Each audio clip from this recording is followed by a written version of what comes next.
दर्शक बंधु आहुरी महंगा है सुना सुना और रूपा दर वृद्धि आउ एक धारा आरंभ होइछि। ताहार प्रभाव केवल ओडिशार नुहे देशव्यापी अनुभूत होइछि।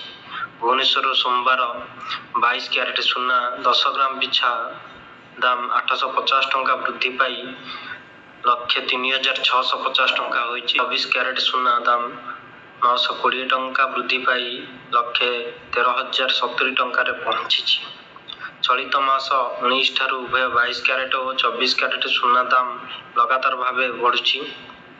इतिमध्य 22 क्यारेट सुना 1750 टंका और 24 क्यारेट 1900 टंका महंगा हो सारे। सुना भली रूपा मध्य हु हु होई पड़िबार लागिछि। सोमवार रूपा किलोग्राम पिछा दाम गोटे दिन में 3000 टंका बढ़ी, फल ताहार मूल्य 1,48,000 पहुंची। चलित मास 19 पर ठारू रूपा दर 7,000 टंकार वृद्धि घटी। जो हार दर बढ़ुची खूब शीघ्र रूपा केजी 1.5 लाख टंका हो जिबार संभावना रही।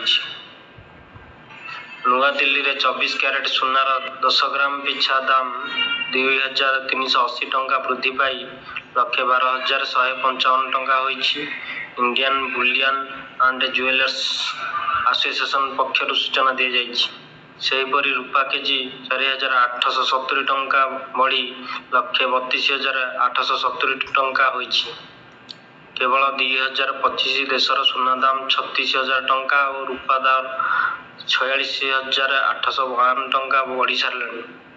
2024 डिसेम्बर 31 रे 24 क्यारेट सुना दाम 76,162 टंका और रूपा दाम 86,017 टंका थिला।